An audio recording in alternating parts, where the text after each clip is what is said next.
Start करें। क्या सभी बच्चे लिख लिए? नहीं लिखे? क्रियात्मक समूह समावयवता कहने का मतलब यह हुआ, इसका डिफिनेशन है ऐसे यौगिकों जिनके अणुसूत्र क्या होते हैं? समान होते हैं, परंतु क्रियात्मक समूह क्या होता है? अलग अलग होता है। ठीक है, उसे हम क्या बोलेंगे? क्रियात्मक समूह समावयवता। समावयवता का मतलब क्या होता है? अंतर होना चाहिए। समावयवता मतलब दो यौगिकों में अंतर। कितने यौगिकों में? दो यौगिकों में अंतर होना चाहिए। जैसे पहला एग्जाम्पल हमारे पास है, किसके लिए? तो किसके लिए है? जरा ध्यान देना है। देखो ये जो हमारे पास है एल्केन है। क्या है? कि एल्कीन है। एल्कीन है तो एल्कीन है, डबल बॉन्ड है। क्या है? Double bond.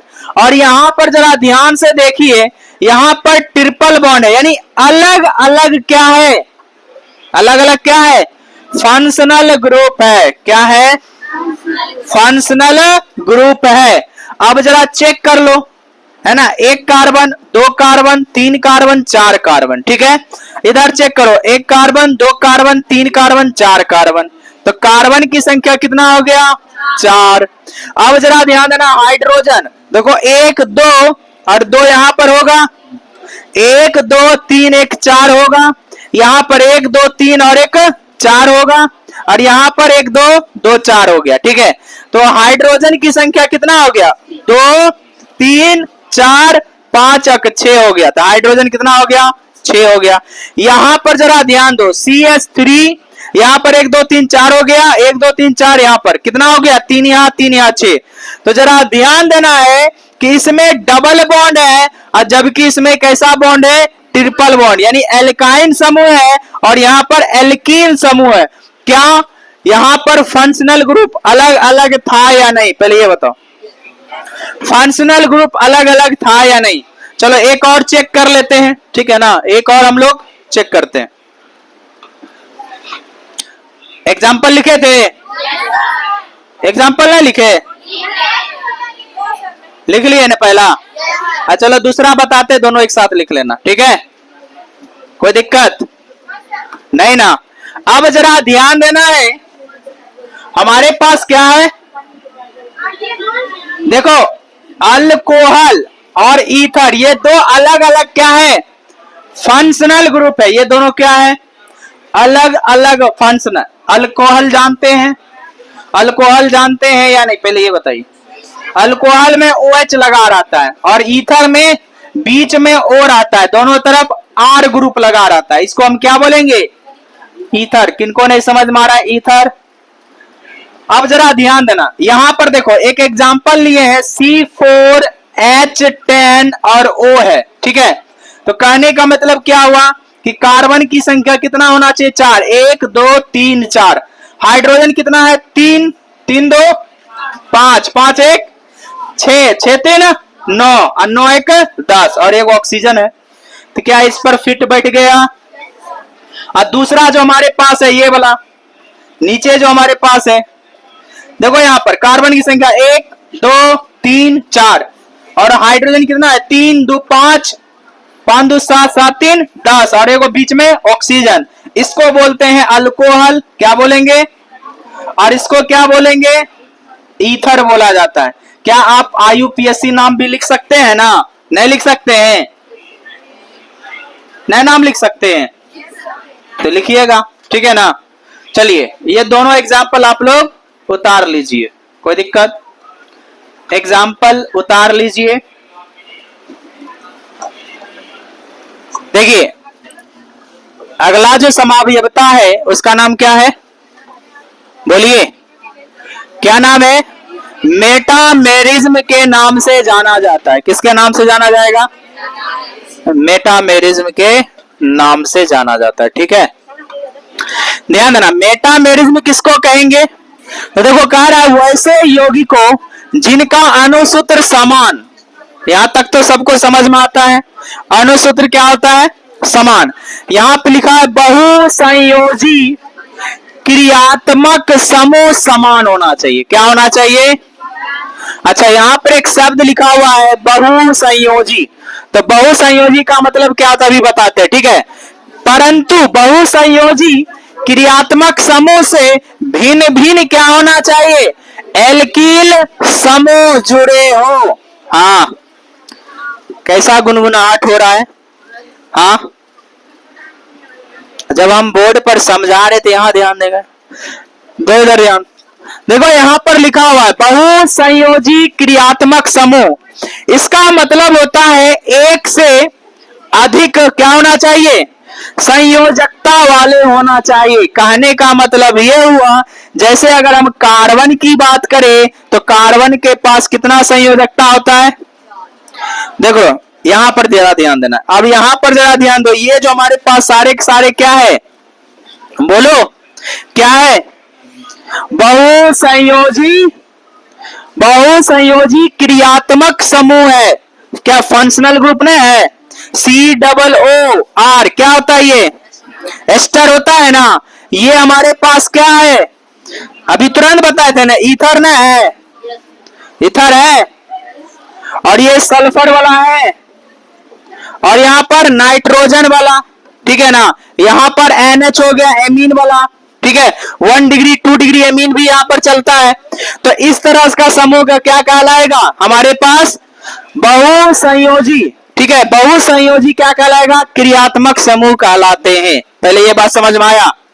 ये जो नीचे लिखा हुआ है ये किसका एग्जाम्पल दे दिए? पहले ये बताओ। बहुसंयोजी का। अब देखो दोनों में अंतर क्या है, थोड़ा सा अंतर हम बता दे रहे हैं। देखो यहां पर देखो ईथर समूह हमने लिया है। क्या लिया है? ईथर समूह। तो जरा ध्यान से देखो, ध्यान देना है। देखो अगर हमारे पास जरा ध्यान देना, एक कार्बन, दो कार्बन, तीन कार्बन, डबल बॉन्ड O, अगर ये इस तरह से CH2 और CH3, ठीक है। यहां पर CH3 देते हैं, हाइड्रोजन लगा देते हैं, ठीक है ना। अब जरा ध्यान दो, ये हमारे पास कौन सा समूह है? पहले ये बताओ, कौन सा फंक्शनल ग्रुप है? नहीं मालूम? हाँ, बहुसंयोजी, बहुसंयोजी नजर आ रहा है। हाँ, बहुसंयोजी नजर आ रहा है। लेकिन ये जो बहुसंयोजी है इसमें भी कौन सा है? कीटोन है। कौन सा है? कीटोन। अब जरा ध्यान देना, कीटोन के इस तरफ देखो और कीटोन की इस तरफ देखो। इसको हम लोग R ग्रुप बोलते हैं। R का मतलब क्या? एल्काइल समूह। R का मतलब, हाँ। अब जरा देना, ये हो गया। अब फिर इसी का एक और बनाते हैं। देखो इधर बना दिए CH3, इधर बना देंगे कीटोन, बना देंगे इधर बनाएंगे CH2 और यहां पर बनाएंगे CH3। क्या ये भी कीटोन है? नहीं है, ये कीटोन नहीं है। देखो इसमें बोल रहा है मेटामेरिज्म, इसके नाम में इसका परिभाषा है। यानी इसके बीच में जो हमारे पास जो है, यानी एल्काइल ग्रुप में क्या होना चाहिए? समावयवता होना चाहिए। अगर एक लाइन में बोला जाए तो मध्यवयवता क्या कहलाता है? Alkyl group. यानी कि अगर इधर मान लो हमारे पास ईथर है तो इधर और इधर R ग्रुप में क्या होना चाहिए? अंतर होना चाहिए। तो जरा इसको जरा ध्यान से समझो, क्योंकि ये कौन सा ग्रुप है? कीटोन है। तो इधर देखो दो कार्बन है, इधर कितना कार्बन है? दो। और इधर देखो इधर कितना कार्बन है? एक। और इधर 3। क्या ये दोनों में कुछ अंतर नजर आ रहा है? बीच में जो आपके पास क्या है? फंक्शनल ग्रुप है। फंक्शनल ग्रुप यहां पर समान है, लेकिन इसमें क्या अंतर है? इसका जो मध्यवयवता जो है, या ना मेटा मेरे बीच वाला जो फंक्शनल ग्रुप है उसमें एल्काइल के वजह से, किसके वजह से? एल्काइल ग्रुप के वजह से क्या आ रहा है? अंतर आ रहा है। किसके वजह से? एल्काइल समूह के वजह से जो अंतर आता है उसी को हम क्या बोलते हैं? मेटामेरिज्म बोला जाता है। किनको ने समझ में आया? बोलिए किनको ने समझ में आया? देखो ये ईथर वाला, इधर कितना कार्बन है? बोलो। एक है, इधर 3 है। यही यही है, ईथर ही है। ईथर के एक और स्ट्रक्चर बन रहा है। इधर 2 कार्बन है और इधर 2। सब में चेक कर लो, कार्बन और हाइड्रोजन और ऑक्सीजन क्या समान है? गिनो, एक ऑक्सीजन, कार्बन 1 2 3 4, इधर 1 2 3 4, इसमें देखो हाइड्रोजन 3 3 6 6 4 10, 3 3 6 6 2 8 8 2 10। क्या अणुसूत्र समान है या नहीं? तो अणुसूत्र समान है, लेकिन किस चीज में अंतर है? एल्काइल ग्रुप में। बस बात समझ में आ रही कि नहीं? पहले ये बताओ। अभी देखो यही बताए थे कीटोन वाला बताए कि नहीं एग्जाम्पल। तो ये आपका क्या कहलाता है? बोलो। नहीं मालूम? नहीं मालूम है। इसको मेटामेरिज्म कहेंगे कि नहीं? अगर आपको याद रखना एक लाइन में, तो एल्काइल ग्रुप में अंतर ये दिखेगा। किसमें दिखेगा अंतर? Alkyl group. अब बोलो एल्काइल ग्रुप नहीं आता है हमको। किनको नहीं आता है एल्काइल ग्रुप बुझने? पहले ही बताओ। एल्काइल ग्रुप किन बच्चों को नहीं आता है बुझने? सबको आता है ना। एल्काइल मतलब क्या होता है? कार्बन वाला। जरा ध्यान देना, इधर कितना आर है? आर वाला कार्बन की संख्या कितनी है? तो 2 है। इधर आर वाला कार्बन की संख्या कितनी है? 2। अगर इससे कंपेयर करवाते हैं तो इधर 1 है, आर की कार्बन की संख्या 1 है, इधर आर के कार्बन की संख्या 3 है। तो जरा चेक करो, ठीक है ना। ई दोनों में क्या हो गया? आर के वजह से अंतर आया कि नहीं? इधर 1 था, इधर 3 था, इधर 2 था, इधर 2 था। किन्हीं को दिक्कत? किन बच्चे को समझ में नहीं आ रहा ये बताओ, हाथ उठाओ। अरे बोलो, हाथ उठाओगे तभी ना समझ में आया। हाँ नहीं आया। देखो ये क्या है पहले ही बताओ। ओ ऑक्सीजन है। अगर इधर आर लग गया और इधर आर लग गया तो इसका नाम क्या होता है? ईथर होता है। क्या होता है? ईथर। अगर हम इसमें, ठीक है ना, अणुसूत्र पहले समान लिखना है। क्या लिखना है? तो अणुसूत्र, जैसे कार्बन हुआ, एक कार्बन, इसके साथ हाइड्रोजन लगा दो, ऑक्सीजन लगा दो, इसके साथ CH2 लगा दो, और इसके साथ CH2 लगा दो, और इसके साथ CH3। तो बताओ कार्बन की संख्या कितना है? कार्बन 4 हुआ, हाइड्रोजन 4, हाइड्रोजन की संख्या कितना है? 3 3 6 6 4 10, और ऑक्सीजन क्या हुआ? 1 है। तो बताओ इसके लिए अणुसूत्र क्या हुआ? C4H10O हुआ। क्या आप यही चीज को लेकर क्या आप मध्यवता बना सकते हैं या नहीं? बना सकते हैं? हाँ बना सकते हैं। इस बार हम 1 लिए इधर, अगला बार में क्या ले लेंगे? 2 ले लेंगे, यानी CH3 ले लेंगे, CH2 ले लेंगे, और O रहेगा, इधर CH2 रहेगा, इधर CH3 रहेगा। तो क्या दोनों में कुछ अंतर नजर आ रहा है? नहीं अंतर नहीं नजर आ रहा है। तो इधर आर की संख्या, आर मतलब एल्काइल ग्रुप में अंतर आ रहा है, ठीक है ना। सिंपल सा है। किस में अंतर आ रहा है? एल्काइल ग्रुप में अंतर आ रहा है, इसलिए इसको हम क्या बोलते हैं? क्योंकि ये कीटोन था, ईथर के साथ भी ऐसा ही होगा, ठीक है ना। और किसके साथ देखना पसंद करेंगे? अब जरा ध्यान देना। हो गया ईथर के साथ। एमीन के साथ भी आपका होगा, देखने को मिलेगा। देखो एमीन ले लेते हैं, ये वाला, ठीक है ना, इस पर हम ले लेते हैं। अब जरा ध्यान देना, देखो N है, इधर H है, तो H है, ठीक है ना। अब जरा ध्यान देना, यहां पर हम लोग ले लेते हैं CH3, और यहां पर हम लोग ले लेते हैं CH2 और CH2 और CH3। देखो यहां पर दे रहे एग्जांपल दूसरा। अब बताओ इसका पहले सूत्र लिखो। सूत्र, कार्बन क्या हुआ? 1 2 3 4 हो गया। हाइड्रोजन कितना है? 3 3 6 6 2 8 8 2 10 10 1 11। और कुछ एक नाइट्रोजन है, तो नाइट्रोजन लगा दिया, ठीक है। अब जरा ध्यान दो, अगला इसी को बता रही, पहला हो गया, दूसरा हम बता रहे। देखो यहाँ पर CH3 है, CH2 है, यहाँ पर N है, यहाँ N के साथ तो यहाँ H लगा देते हैं। यहाँ पर हमारे पास CH2 होगा और यहाँ पर CH3 होगा।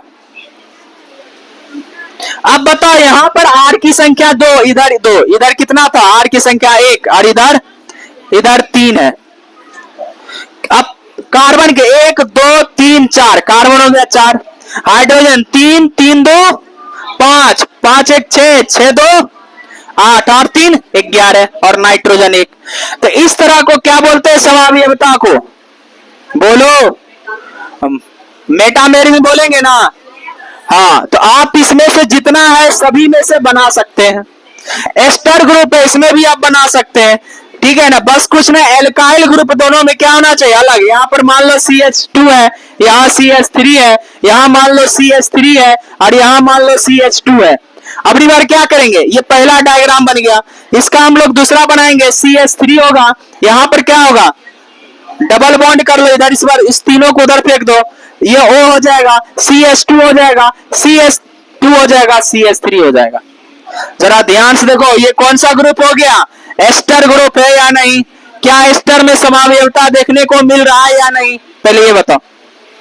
हाँ, कितना एग्जाम्पल दे? नए भूसा दिमाग में। हाँ,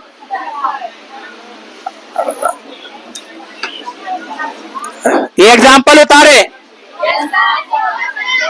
ये उदाहरण है वो इथर वाला। अब तो इससे तुम बना भी सकते हो, नहीं बना सकते हो?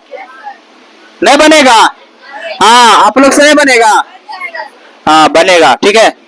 चलो एक ये उतार लो, उसके बाद यहाँ पर इथर वाला एग्जाम्पल है और ये रहा कीटोन वाला, दोनों को एग्जाम्पल उतार लो। चलो ध्यान देना है, देखिए टोटोमेरिज्म, टोटोमेरिज्म जिसको चलावयवता कहा जाता है हिंदी में, कह रहा ऐसे यौगिकों जिनका अणुसूत्र समान हो परंतु सक्रिय हाइड्रोजन के दो परमाणुओं के मध्य स्थानांतरण से बने भिन्न संरचनात्मक सूत्र हो। कहने का क्या मतलब हुआ? तो सबसे पहले ये समझो, देखो इसमें क्या होता है, यौगिक तो दो होना चाहिए। किधर से आवाज आ रहा है पहले ही बताओ। हाँ, आवाज क्या दे रही? अब जरा ध्यान देना, यहाँ पर एक शब्द लिखा हुआ है सक्रिय हाइड्रोजन। इसका मतलब क्या हुआ? सक्रिय हाइड्रोजन का मतलब क्या हुआ? इसका मतलब होता है एक्टिव होना चाहिए, है ना, सुस्त नहीं रहना चाहिए, यानी उछल कूद होने करने वाला होना चाहिए। उछल कूद समझते हो ना? कुदक के उधर जाएगा, कुदक के उधर जाएगा, यानी कि हाइड्रोजन कैसा होना चाहिए? एक्टिव होना चाहिए, एक्टिव होना चाहिए। के दो परमाणुओं के मध्य क्या होता है? स्थानांतरण होता है, ठीक है। दो परमाणुओं के मध्य क्या होता है? स्थानांतरण होता है, ठीक है। अब जरा ध्यान देना है कैसे, तो हम बता देते, पहले एग्जाम्पल समझो, ठीक है ना। पहले क्या समझना है? एग्जाम्पल, तब समझ में आएगा। अब जरा ध्यान देना, ये जो हमारे पास सक्रिय जो हाइड्रोजन है, इस सक्रिय हाइड्रोजन को बोला जाता है अल्फा हाइड्रोजन के नाम से जाना जाएगा। किसके नाम से जाना जाएगा? तो अल्फा हाइड्रोजन क्या होता है? कोई तुमसे पूछे अल्फा हाइड्रोजन क्या होता है, तो देखो ये जो हमारे पास जो है ना फंक्शनल ग्रुप आपको दिख रहा है, कौन सा है? कीटोन है। कौन सा है? कीटो फॉर्म है। तो ये कीटोन है, ये एल्डिहाइड हो गया, ठीक है ना। ये कौन सा है? ये C डबल बॉन्ड OH हो गया ना, एल्डिहाइड में बना हुआ है। तो जरा ध्यान देना है,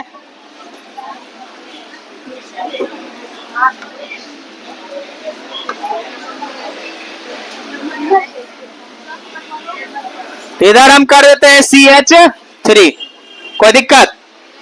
अब ना होगा कीटो, वैसे आपका क्या बन रहा था?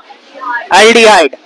अब जरा ध्यान दो, हम आपको क्या बोले? सक्रिय हाइड्रोजन होना चाहिए। क्या होना चाहिए? सक्रिय हाइड्रोजन को हम लोग अल्फा हाइड्रोजन के नाम से जानेंगे। किसके नाम से जानेंगे? अब जरा ध्यान देना, ये जो हमारे पास है, ये हमारा क्या है? फंक्शनल ग्रुप है।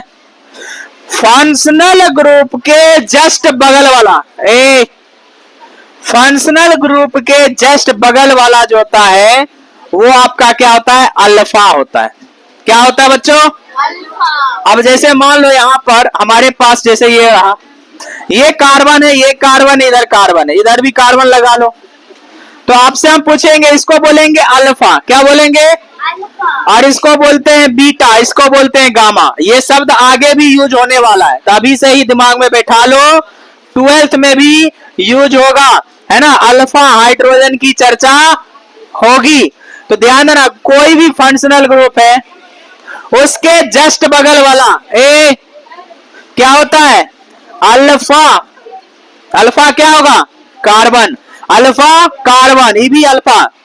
तो ध्यान देना, इसके साथ क्या को हाइड्रोजन है, अगर ये दो वैलेंसी है तो दो को हाइड्रोजन होगा, तो इसी को बोला जाता है अल्फा हाइड्रोजन। क्या बोला जाएगा, अगर अल्फा कार्बन है तो उसके पास अल्फा हाइड्रोजन होगा। कभी कभी अल्फा कार्बन होने के बावजूद भी अल्फा हाइड्रोजन नहीं पाया जाता है। समझ में आ रही बात कि नहीं। अब समझो, यहां पे जरा ध्यान देना है, यहां पर जरा ध्यान देना, ये जो हमारे पास है जरा ध्यान देना, क्या यहां पर हमारे पास, क्या यहां पर इसमें बताओ कितना कितना आपके पास अल्फा हाइड्रोजन है, ये पहले बताओ, अल्फा हाइड्रोजन की संख्या कितनी है, बोलो। 3 यहां पर है और 3 यहां पर है, टोटल कितना हो गया, 6 है ना। तो यहां पर 6 अल्फा हाइड्रोजन हो गया। समझ में आ रही बात कि नहीं। अब यहां पर देखना, ये क्या होगा, एक हाइड्रोजन ऑक्सीजन के पास चला जाएगा, किसके पास चला जाएगा, और ये डबल बॉन्ड तोड़ेगा, बोलेगा हम ऐसा ही हाइड्रोजन नहीं लेंगे, हम बॉन्ड तोड़ेंगे, तो ये बॉन्ड यहां पर शिफ्ट हो जाएगा। तो जरा ध्यान से समझो, यहां पर जरा ध्यान से समझो, ये जो है यहां देखो एक हाइड्रोजन कम हो गया कि नहीं, यहां पर 3 था और यहां पर क्या हो गया, 2 हो गया, और यहां पर देखो क्या हो गया, डबल बॉन्ड हो गया, और यहां पर क्या हो गया, OH। इसलिए इसको हम बोलते हैं कीटो फॉर्म, क्योंकि ये कीटोन है इसलिए कीटो फॉर्म, और इनोल होता है, डबल बॉन्ड के साथ अल्कोहल लगा इसलिए इसको हम क्या बोलते हैं, इनोल फॉर्म। यानी कि टोटोमेरिज्म को हम लोग क्या बोलते हैं, बोलो, हम लोग क्या बोलते हैं, कीटो इनोल आइसोमेरिज्म के नाम से भी जाना जाता है। क्या ये जो अल्फा हाइड्रोजन था, क्या ये सक्रिय है, इधर से उधर जा रहा है ना, बोलो, इधर से उधर जंप कर रहा है कि नहीं। तो इसी को हम लोग क्या बोलते हैं, इसी को हम लोग क्या बोलते हैं, बोलो, 2 परमाणुओं के बीच में क्या हो रहा है, स्थानांतरण। एक परमाणु ये था, एक परमाणु ये था, इसका हाइड्रोजन यहां से यहां, यहां से यहां क्या कर रहा है, स्थानांतरण हो रहा है। समझ में आ रही बात। क्या परिभाषा समझ में आया, पहले ही बताओ, आप पढ़ो परिभाषा, परिभाषा समझो। जिनका अणुसूत्र समान हो, सक्रिय हाइड्रोजन के 2 परमाणुओं के मध्य क्या होता है, स्थानांतरण से बने भिन्न भिन्न संरचना सूत्र हो, उसे हम क्या बोलेंगे, बोलो, क्या बोलेंगे, टोटोमेरिज्म के नाम से जाना जाता है। शर्त है इसमें एक अल्फा हाइड्रोजन यानी कि सक्रिय हाइड्रोजन उपस्थित हो, और दूसरी बात होता है क्या कि बी जो होता है विद्युत ऋणात्मक ज्यादा होना चाहिए ए से। विद्युत ऋणात्मक का मतलब क्या होता है, पहले ये बताओ, विद्युत ऋणात्मक का मतलब क्या होता है। देखो पहले भी हम बता चुके हैं यार, याद कर लो, ठीक है ना। दुनिया में जो है ना सबसे ताकतवर FON होता है, ये जो है ना सबसे ज्यादा क्या है, विद्युत ऋणात्मक तत्व है। फ्लोरीन, ऑक्सीजन, नाइट्रोजन, यानी ये तीनों क्या करेगा, एक तरह से लुटेरा है, इलेक्ट्रॉन लूट लूट कर लाता है। समझ में आ रही बात। ये जैसे यहाँ पर ऑक्सीजन अभी था ना, कीटोन वाला में ऑक्सीजन था ना, ऑक्सीजन क्या किया, हाइड्रोजन को अपने तरफ खींच के लाया, लाया कि नहीं, किसी को दिक्कत, पहले ही बताओ। ये 2 कंडीशन है, आप लोग पढ़ लीजिएगा। देखो ये 2 कंडीशन लिख लीजिएगा। यहाँ अल्फा कार्बन है तो इसके पास अल्फा हाइड्रोजन होगा। देखो ये अल्फा हाइड्रोजन हुआ कि नहीं, बोलो। इसी को कीटोन इनोल वाला भी दिए थे ना एग्जांपल। चलो इसको लिखो, शर्त लिख लो। सही बच्चे शर्त लिखेंगे और इसके बाद ही खत्म कर रहे क्लास, ठीक है। इसको लिख लो, ये है शर्त, ऊपर परिभाषा लिख लिए सूत्र हो, इसके बाद शर्त, इसमें एक अल्फा हाइड्रोजन होना चाहिए। और विद्युत ऋणता की बात करें तो बी जो हमेशा होना चाहिए ए से ज्यादा इलेक्ट्रोनिगेटिव होना चाहिए, इसी को इलेक्ट्रोनिगेटिव भी बोला जाता है। हाँ बोलो।